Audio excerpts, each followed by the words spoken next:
Well, hello. First of all, welcome. Really appreciate the heat of the day. You can find a cool spot here. It's going to be even cooler because we're going to talk about all the cutting-edge technologies. It's going to be really interesting. I would like to invite our panelist, Dov. We'll start with Dov Moran. Woo! Woo!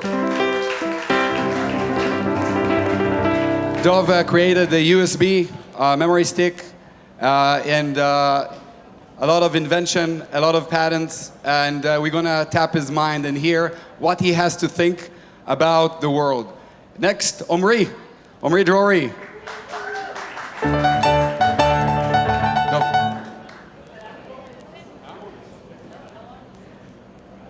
Omri, you will introduce yourself, but Omri hacks life, and he's going to explain what is hacking life.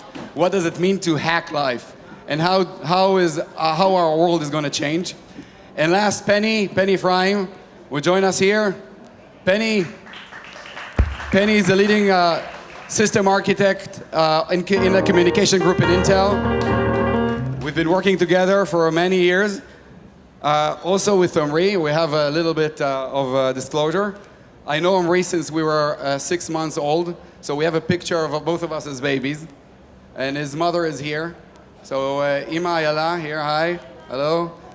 And I think that what we'll do is, first of all, is anyone in the audience here is scared of new technology advances? Raise your hand. If you're scared of the AI or you're scared of, okay, good. So if you get scared, talk to the person next to you. He'll help you cross through that. We're going to talk about new and very cutting-edge technologies, and I think that a lot of it is coming and realizing. As part of my job at Intercapital is to identify these trends and new items. And first, I want to acknowledge two things. One, we are missing one panelist that is missing due to Harvey. Harvey is a hurricane that hit the United States, so he's not able to leave his home. We tried to bring him on Skype, but it was not that possible to do that in this time. So what we'll do a brief introduction, and then I'll start asking the hard questions of what these smart people think about how the world is going to change. And after that, I'm going to ask the audience what they think, who of you is right about where the industry is going to. Okay? So let's start by a brief introduction. Omri, you can have here. Hello everyone, my name is Omri. I'm the head of corporate development for Twist Bioscience. Before that, me and Roy actually started a company called Genome Compiler, which was a compiler for DNA, and we got acquired by Twist Bioscience, and Twist makes DNA. So we make DNA, and what's cool about the way we make DNA is we make it on silicon chips. So this is the way they used to make DNA, on those plastic tubes where you made one sequence of DNA in each hole, or you can make 96 sequences in one plastic plate and one gene in one plate. So what we do at the same size, we have a silicon chip that contains 10,000 little dots, and each of those 10,000 wells, you have 121 micro wells, and we print one DNA sequence in each of them. So we can make not 96 different sequences for one gene, we can make more than 1 million sequences and more than 10,000 genes. So 5 orders of magnitude more DNA. So we can offer it at a higher throughput, lower cost, higher quality, much faster than anybody else. But making DNA is cool, but what's really cool and the real heroes are the users of our customers, our users, people who actually use DNA. So we have people that in ag that use DNA to make better crops. We have people in pharma that use DNA to make new antibodies, to make new immunotherapies to cure people from cancer. We have people in renewable chemicals that instead of the way the world works today, where we use finite resources like oil, coal, and natural gas to produce everything, they use renewable, sustainable sources in sugar using cells to produce all those chemicals. We see people that makes meat without animals, milk without cows. We see people making spider silk from yeast, amazing things. And recently we started selling DNA for data storage. because DNA is an amazing data storage. So Dov Moran made the USB stick, but in 1 gram of DNA, you can store 2,000 petabytes of data. So repeat that number again. 2,000 petabytes. You can store the entire In world 1 gram? in 1 gram. You can store the entire Okay. world info in a shoebox made of DNA, and it can last forever. And yeah, You have to say 2 million tera. It's much more convincing. Okay. 2 million teras. 2 million terabytes of data. Yeah. And Now then they hold your understand. pinky like this, 2 million, okay? So, Okay, and So, so very cool. Penny, you want to introduce yourself and maybe a little take of kind of what you're baking for us in terms of new technologies. Okay, so good afternoon. So in order to transfer the 2 million tera, you need a communication, and that's where I'm coming from. I'm expert in wireless and cellular communication. I'm an Intel technical leader, and we are working on how to do it fast and reliable. Dov, you want to introduce yourself? Oh, I think... No. No, okay. So, I want to start with asking you a question because you have a great advantage. One, people see you as a guru of technology.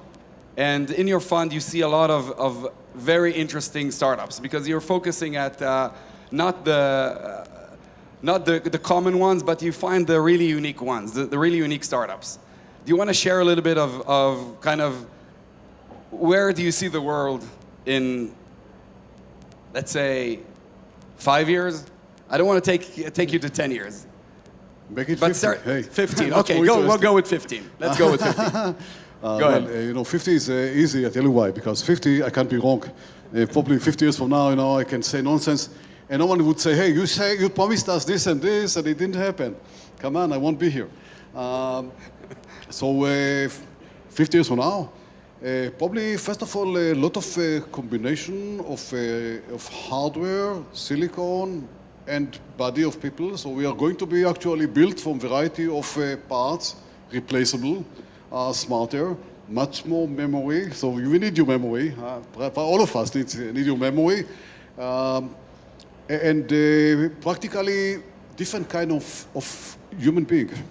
We are not going to stay as we are today. It's frightening, but that's reality. What do you mean? We're going to grow another head or? Absolutely. Another head, I wouldn't say, but clearly another eyes, another arms. If I do something which require body, the right body, I'll put the right body.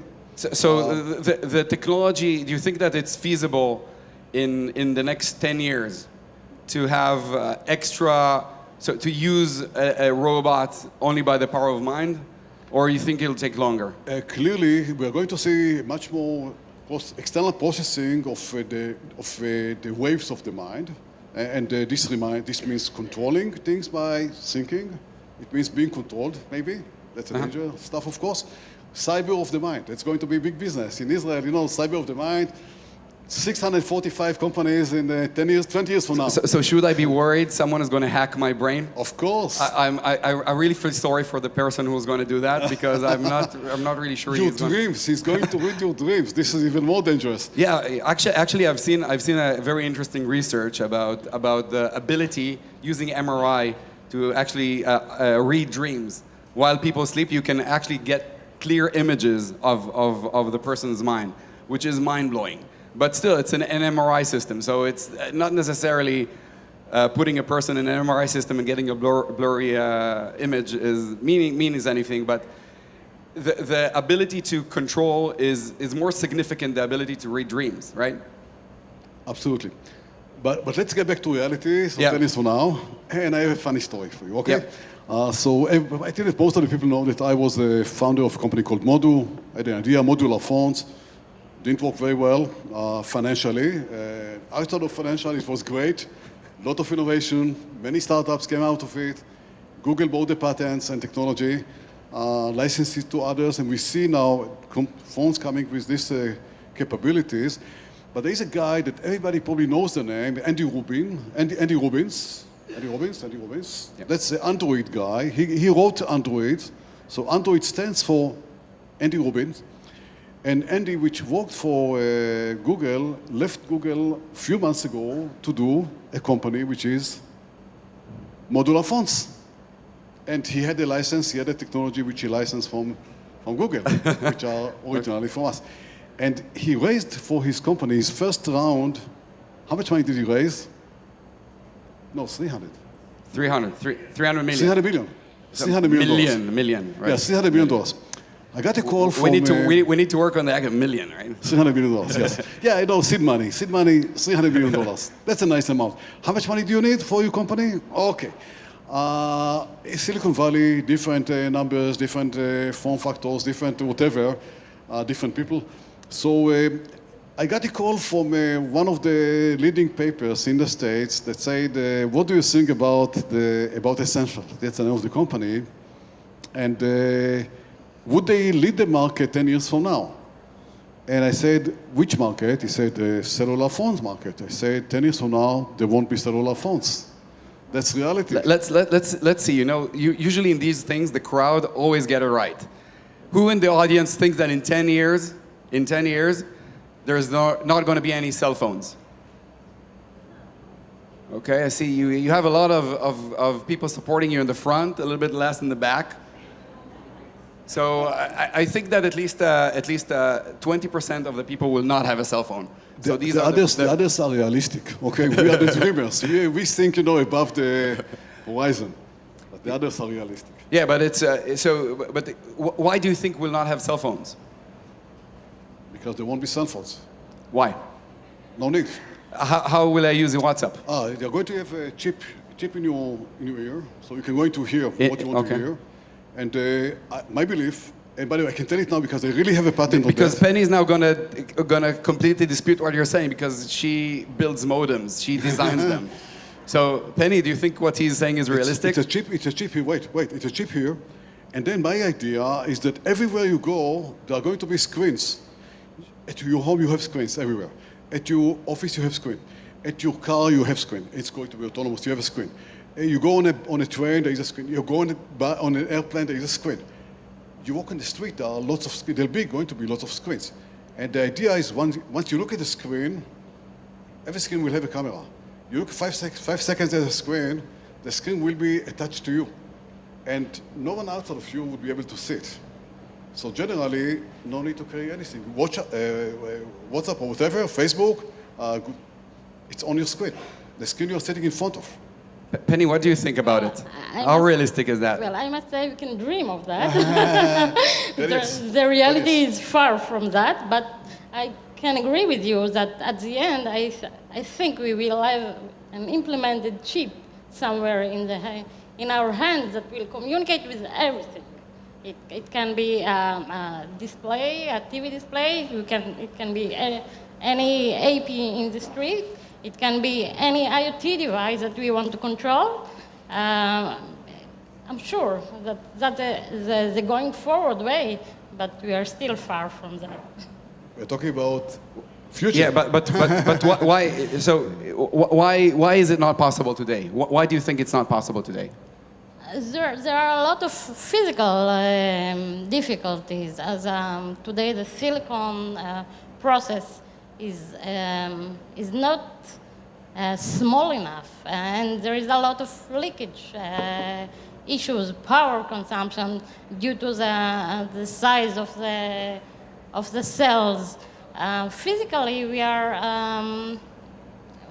not in the edge of doing such a small. So I would say, and again, I've done my share of engineering as well, right? So I do hold a few patents in the wireless industry. I think that if you look at minimized devices, the main problem I'll see is power. How do you? So any new ideas of how power is going to come through? Well, there are a lot of progress and new innovation in the power domain and in the battery industry. Yep. There are a lot of new ideas. They are being explored, but it's still going step by step. So now I'm going to surprise you and tell you this. First of all, Omri, what do you say about power? Because maybe the biology will solve the electronic problem. You use to live, you need power, you need chemical power. But you talked about the future, and when I think about the future, I'd like to start with the past, the last 4 billion years, because biology has been around for the last 4 billion years. It's the most advanced technology on Earth. It's not a technology that actually works, can self-reproduce. It's amazing.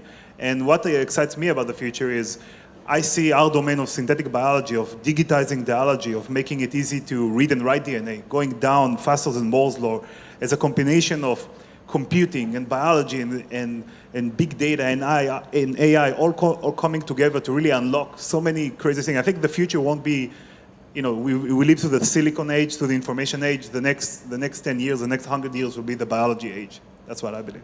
So, Omri, so again, I'm going back to your idea. So what you're saying is, I'm going to eat a cake, and then I'm going to feed my phone a cake as well, to feed the germs that are powering my attached device, right? Again, but people talked about curing cancer with these nano machines that will, get into your body and they will have batteries and will kill your cancer cell. But the FDA just approved the first immunotherapy using our own immune system, which is, what it is? It's nano machines that can self-reproduce. They can detect specific antigens and they can kill specific cancer cells. That's a huge revolution in cancer. And that's technology that works. And you know what? How you feed it? You feed it with sugar. So let me do this. I want to ask the audience another question again. So who of you is here scared from synthetic biology? I don't think they know what it is. So, do you want to explain what synthetic biology is? So give them an explanation. Because really I know that, for example, in the U.S. there is a lot of backlash on crops that are genetically modified. Yeah. So, I won't be politically correct. I'll come back for all of you. I'll come back to the question in a second. But first, explain what synthetic biology is. So there isn't any good one explanation. I think it's biology in scale. It's biology done with engineering principles. That's synthetic biology, using synthetic DNA, using computers to design the sequences, to design living things. And you talked about GM crops, but I think not being politically correct, I think this is really stupid and just misinformation of the subject. Like, humans have been modifying crops for the last 4,000 years. If you actually see the first crops, the first, corn was that small with, you couldn't eat it. But in 4,000 years of selection, we create the corn, we create the cows, we create everything that we now eat, and we call it natural. And then when you go with specific molecular scissors like CRISPR and modify one nucleotide that you know exactly what you're doing, now you create something like, you can eat it, or it's, I don't know what. Omri, I think that there is so now I'm going to ask. Well, 1 second. You want to get cutting edge? Yeah, cutting edge is modifying babies. Cutting edge is trying to live longer, by growing clones. That's cutting edge. If you wanted to using gene drives. But first of all, for every technology, one thing I've learned, as an investor, not as an inventor, but as an investor. I've learned that you need customers, right? So the first thing you need to know is how many of you are willing to take things that are genetically modified or put in machines into your body. Raise your hands if you agree. So you get better results than the cell phone, right? So that's first of all good. I mean, you're making progress here. I think that the other people are either completely in a heat shock. So maybe next year, one of the things that this panel, all smart people, we can think of is how we cool the environment around the DLD. Well, one of the companies that use our DNA actually use it to take the metabolic pathway from marijuana plants to produce THC, the active material, and put it in yeast. So put it in your microbiome so you'll be naturally high all the time. So that might be a solution.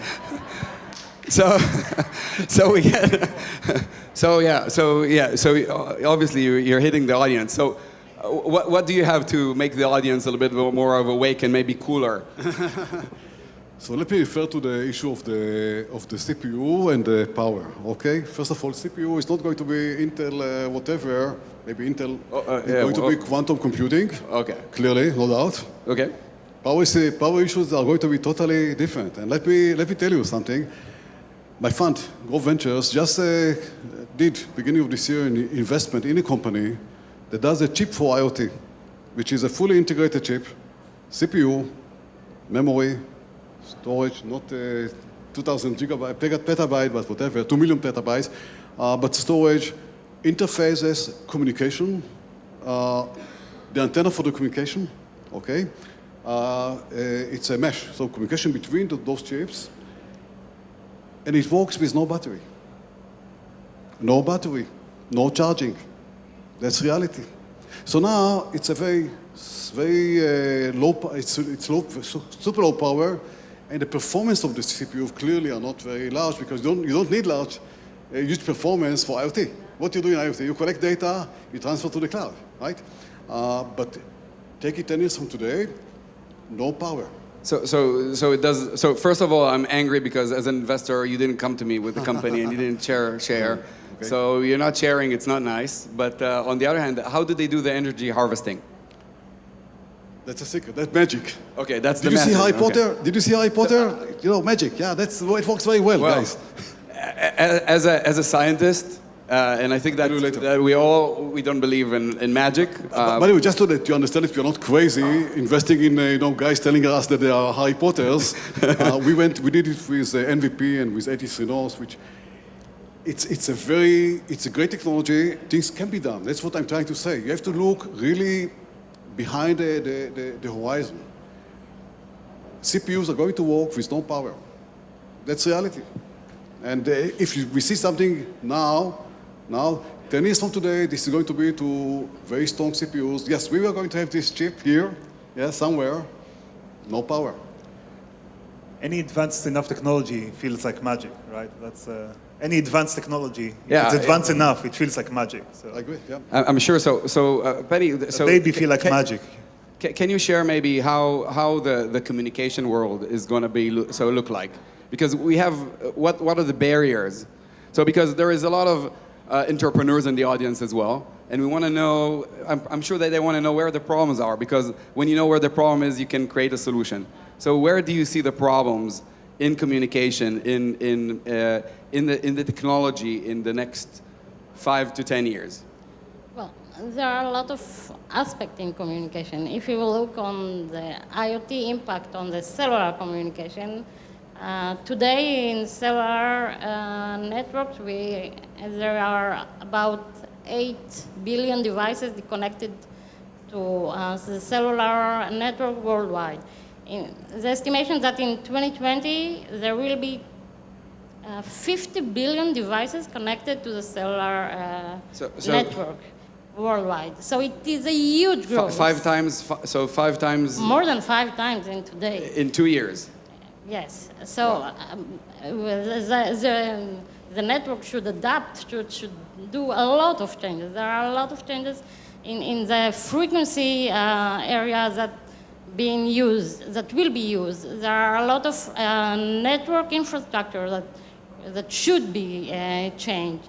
The reliability, there are so many new use cases that being planned or started to be implemented in those networks, and all the reliability and the security. And security, of course, it is a huge issue in the future. So I think that one of the things I always have a debate with is, first of all, when we look at technologies, there are always a fear of new technologies. So especially there are two types of technologies that generate the most fear out of people. One is AI, because people are afraid of machines taking over, and the second one is synthetic biology or genetic modifications, because someone can create a virus and eliminate humankind very easily. So let's start just with the AI first. How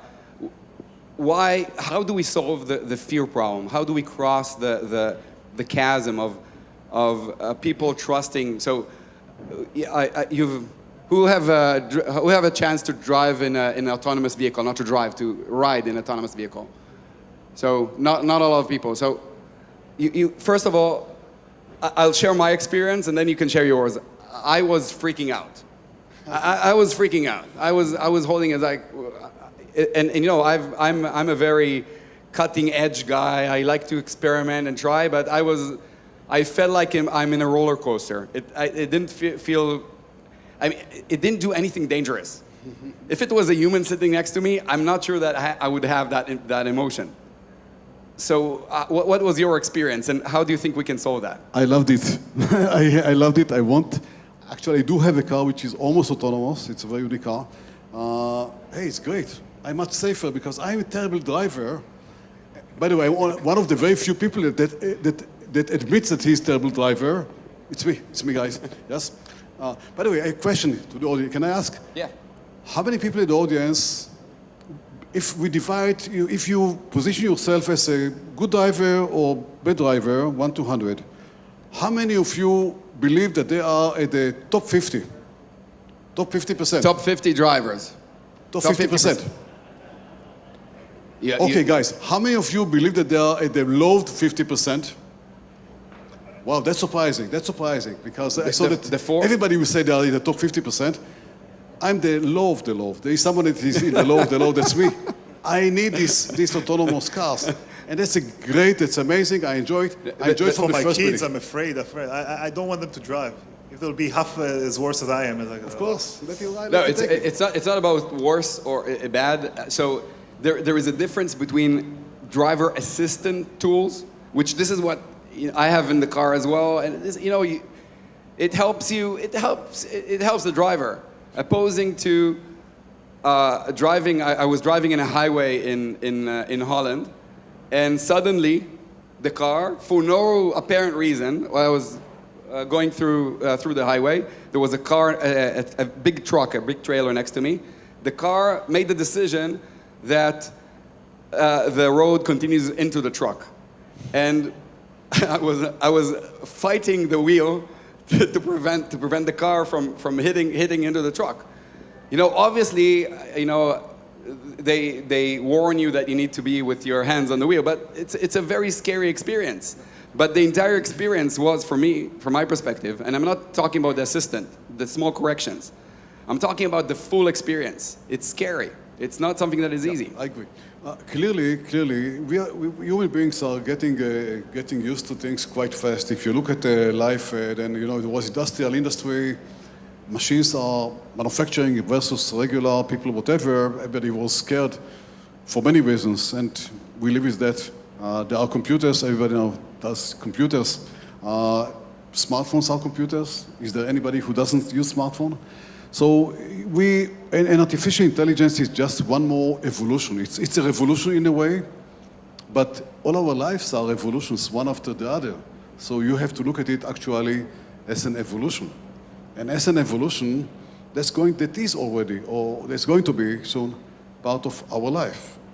In the way computers are analyzing our needs, in the way they are taking us on the car, in the way they are playing games, whatever. And AI is here to stay forever. So AI is here, right? It's here to stay. And I do agree with you. It's a tool. At the end of the day, it's a tool. It's like a hammer. It's here to assist us. But this is what happened in the next 10 years. What will happen next? Do you think that they will become conscious, Penny? Well, I think yes. They will become conscious. They will be able to read how our feelings and to respond to that. That's definitely. But will the way I see So it. will they manipulate us? Because at the end of the day, if they know what we want, they can manipulate us pretty easily, right? So maybe once we turn it on, there will not be a war like the Terminator. It will be more of a Matrix-like environment, because we will probably tell them that they cannot hurt humans, but they will make us happy, and we will always be happy, but we will never make any choice again in our life. What do you think about that? Well, I have a friend who is a professor in a neuro network area. I'm not sure that he will do. Just kidding. I'm not sure. I'm probably the answer will come from this area and not from our side. If they will be able to control the neural network,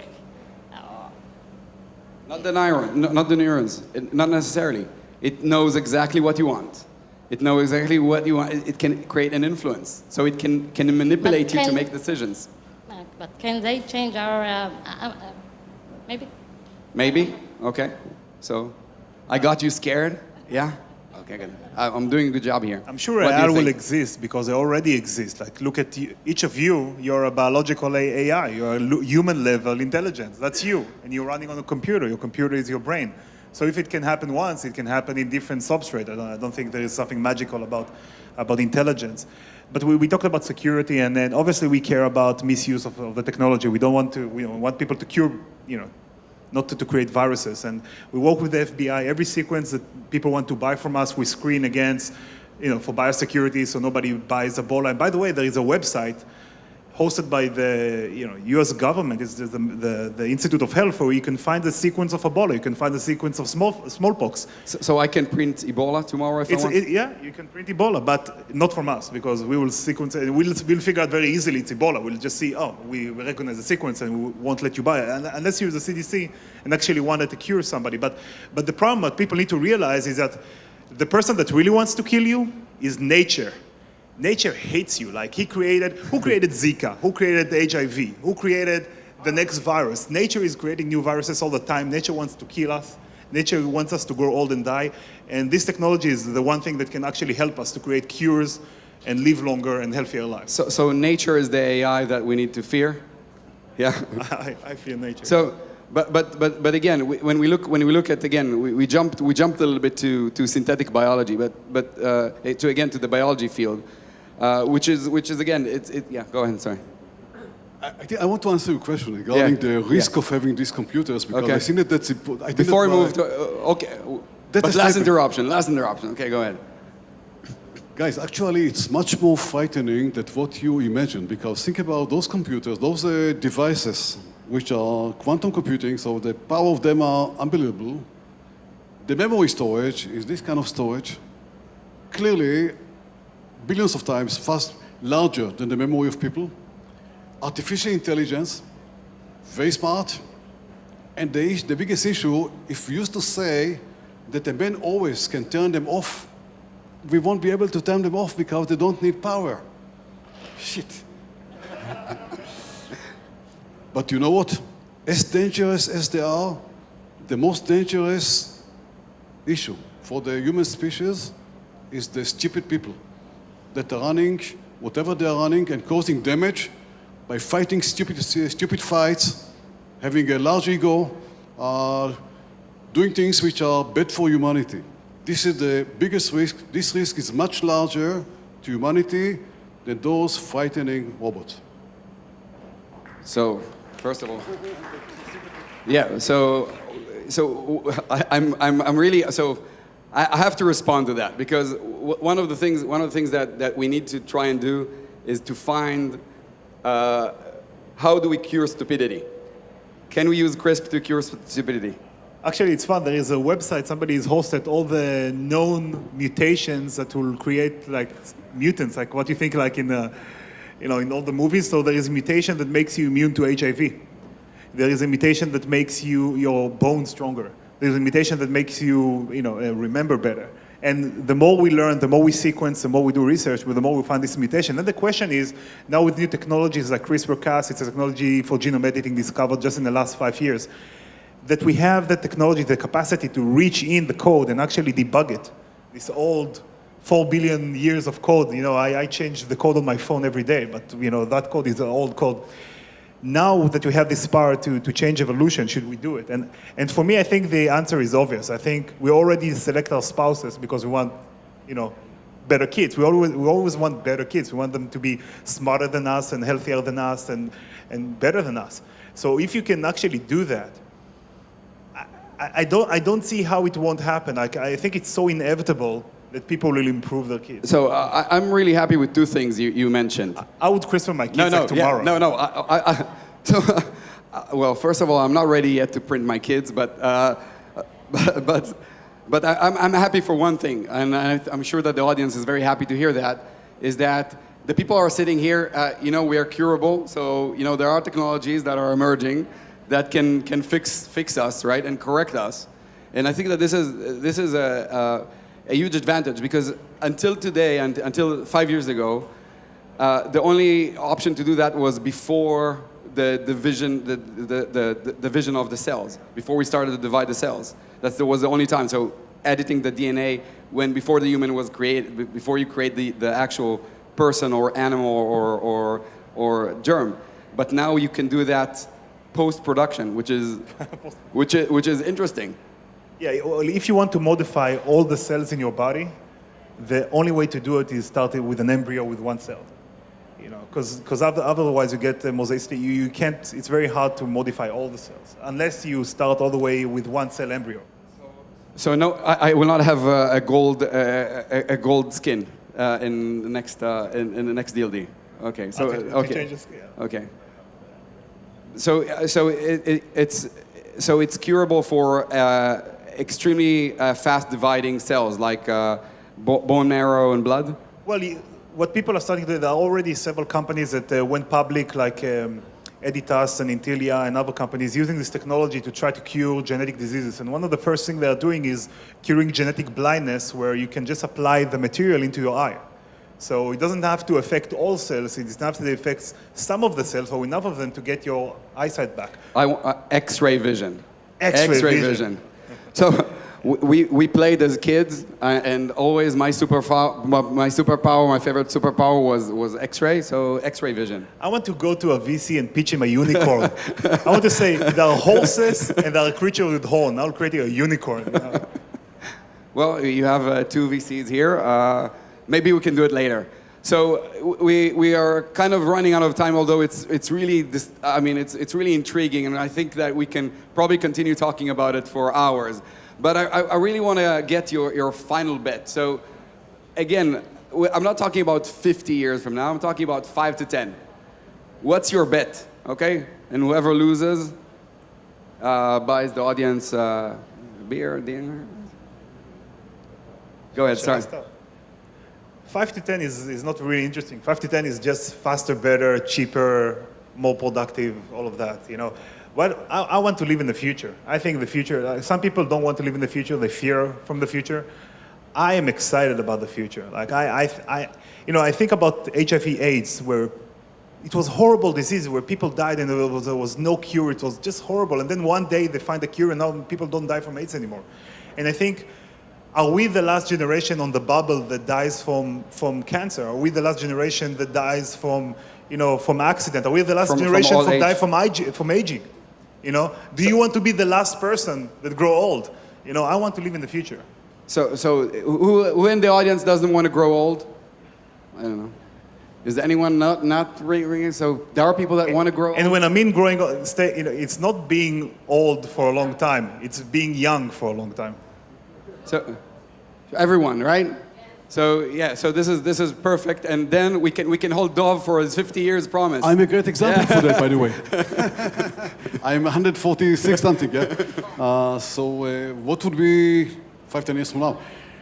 5 years is easy, because anything that will happen 5 years from now is already in the process today. That's life, yes. Mobileye, don't forget, Mobileye, when they actually got into when they were acquired, this was 17 years after they were established. So the companies that are going to lead the market with their new, advanced, whatever, already were established now, and they exist, and I hope that we are investing in them. Both of us, yes, both of us. No worry. Clearly, we're going to see a world 5 years from now of autonomous cars. It's happening. With your fears, it's happening, clearly. We're going to see a huge, huge step forward in what relates to digital health. I think that digital health is far behind technology.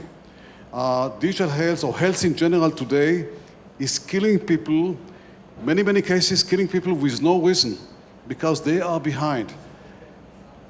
They are behind. FDA is amazing, but FDA, from its concerns, creates situations that they are more killing people rather than make people alive. I think that you're going to see a lot of DNA related to medicine and activities that are going to actually change the way we are treated. Hospitals, normal hospitals. Do you know what's the, guys from abroad, do you know what's the most dangerous place in Israel? Anybody knows the answer? Where is it? Hospitals, guys. Yeah, don't go to hospitals. Gaza Strip is Yes, much, but it's much not only, safer. but it's not only in Israel. It's anywhere in the world. Anywhere in the world, that's in right. the world, hospital Anywhere in is the the world. last healthiest Anywhere in place the in the world. Just numbers. Last year, there were, how many? 5 people killed in terrorism, by terrorism last year? 10 people? Less, I think, maybe. Let's say 10. How many were killed in car accidents? Uh, 350, that's a number. How many were killed by ugly viruses and bacteria in hospitals? 5,000. whoa. 5,000.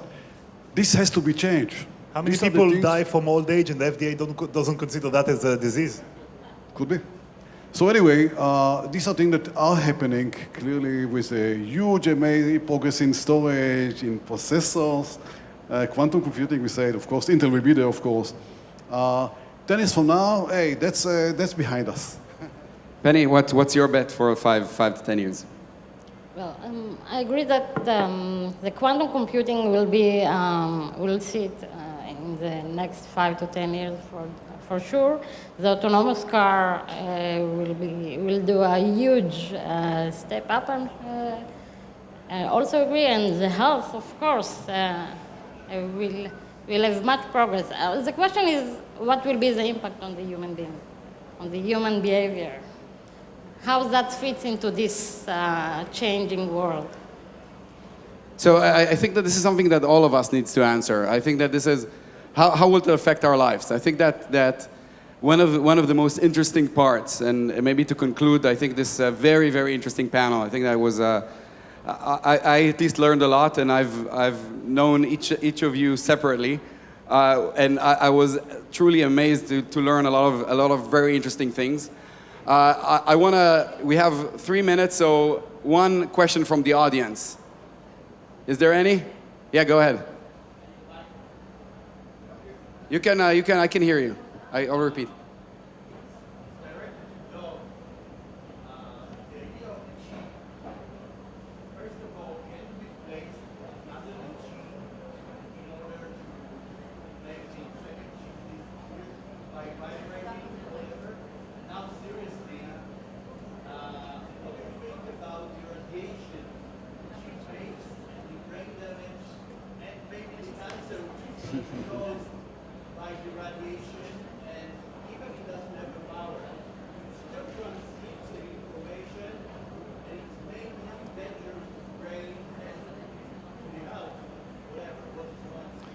Okay, when you talk about having a chip which will be under your tongue or something so it can listen to what you say, you're thinking too short term.